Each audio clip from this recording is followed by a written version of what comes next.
So let's read the question. The question says match column 1 and column 2. Column 1 and column 2 को हमें match करना है and एक correct option को choose करना है.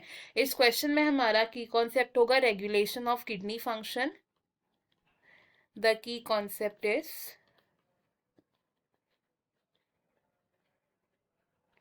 Regulation of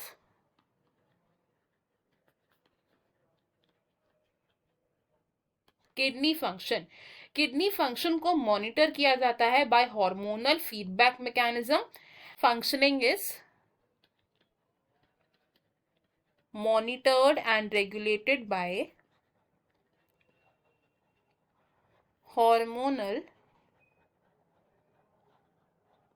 feedback mechanism. और कौन सा ग्लैंड इसमें इन्वॉल्व होता है? It is hypothalamus.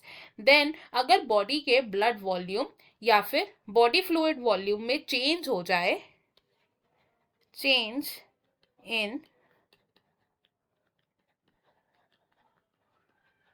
Blood volume या फिर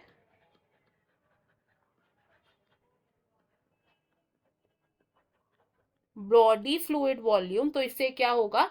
बॉडी के ऑस्मोरिसेप्टर्स एक्टिवेट हो जाएंगे.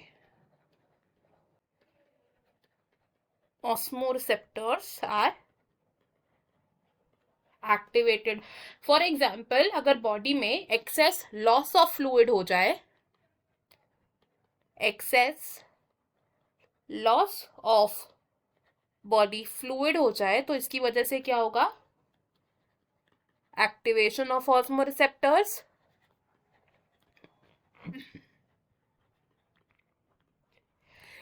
ऑस्मोरिसेप्टर्स क्या करेंगे? देन ये स्टिमुलेट करेंगे हाइपोथैलेमस को to further stimulate the release of anti diuretic hormone. It will stimulate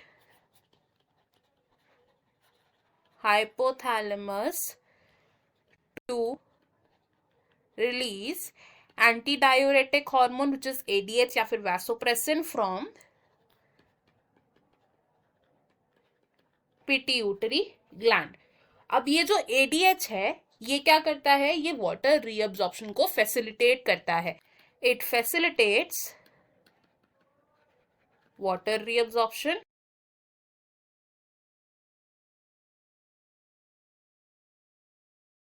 ये तो हो गया कि अगर बॉडी फ्लूइड वॉल्यूम का एक्सेस लॉस हो जाता है यानी कि उसमें डिक्रीज होता है. लेकिन अगर ये बॉडी फ्लूइड वॉल्यूम इंक्रीज हो जाए, इंक्रीज इन फ्लूइड वॉल्यूम, तो इसकी वजह से क्या होगा? There will be a turn off osmoreceptors. Osmoreceptors बंद हो जाएंगे जिसकी वजह से एडीएच का रिलीज भी सप्रेस हो जाएगा. एडीएच यानी कि anti diuretic hormone blood pressure को इंक्रीज करता है which in turn increases the glomerular blood flow and GFR. Next अगर बात करें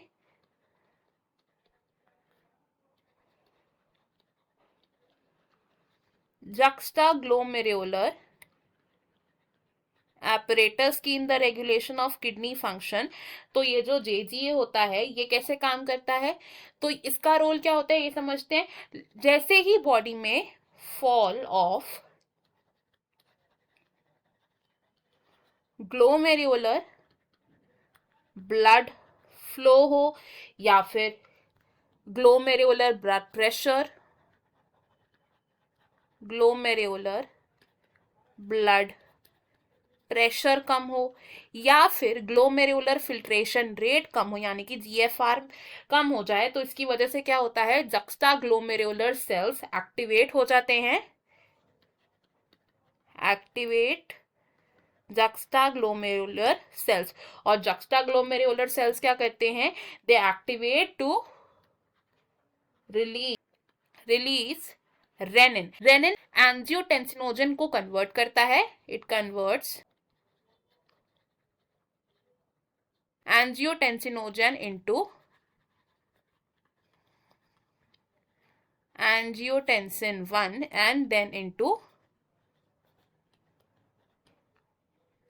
angiotensin 2. अब ये जो angiotensin 2 है ये एक पावरफुल वैसोकॉन्स्ट्रिक्टर है. ये क्या करता है? ये हेल्प करता है in the increase of glomerular blood pressure and GFR. It increases glomerular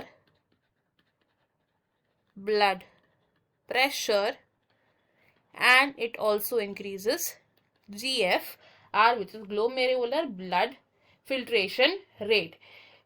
angiotensin 2 activate करता है साथ ही साथ एड्रिनल कॉर्टेक्स को to release aldosterone.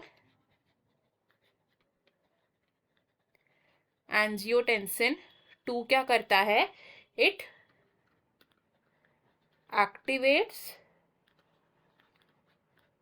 adrenal cortex to release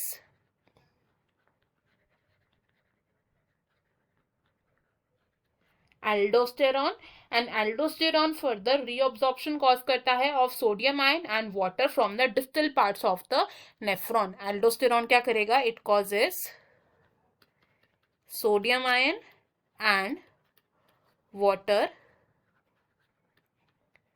reabsorption from the distal parts of nephrons, जिसकी वजह से इवेंचुअली क्या होगा?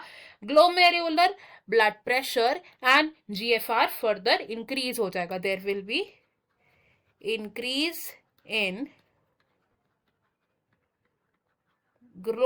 Glomerular blood pressure and GFR and इस पूरे कॉम्प्लेक्स मैकेनिज्म को कहा जाता है रेनिन एंजियोटेंसिन मैकेनिज्म. हमारे पास जो कॉलम्स दिए हैं, अगर हम उन कॉलम्स को देखें तो फॉल इन GFR से क्या होता है? जक्सा ग्लोमेरुलर सेल्स एक्टिवेट हो जाते हैं टू रिलीज रेनिन. एंजियोटेंसिन 2 क्या करता है? ये इंक्रीज करता है GFR को एंड ग्लोमेरुलर ब्लड प्रेशर को. रेनिन एंजियोटेंसिनोजन की कन्वर्जन करता है into angiotensin 1 and angiotensin 2. And aldosterone sodium and water की रीअब्जॉर्प्शन कॉज करता है and excess loss of fluid हो जाए तो क्या होता है? ऑस्मोरिसेप्टर्स एक्टिवेट हो जाते हैं. अब अगर हम मैचेस लिखे तो हमारे करेक्ट मैचेस हैं A with first of column 2, B with second, C with third, D with fourth and E with fifth of column 2. तो according to this option A correct है एंड बाकी के ऑप्शंस इनकरेक्ट है. इस question में हमारा correct answer option A होगा. I hope you understood it well. Best of luck. Thank you.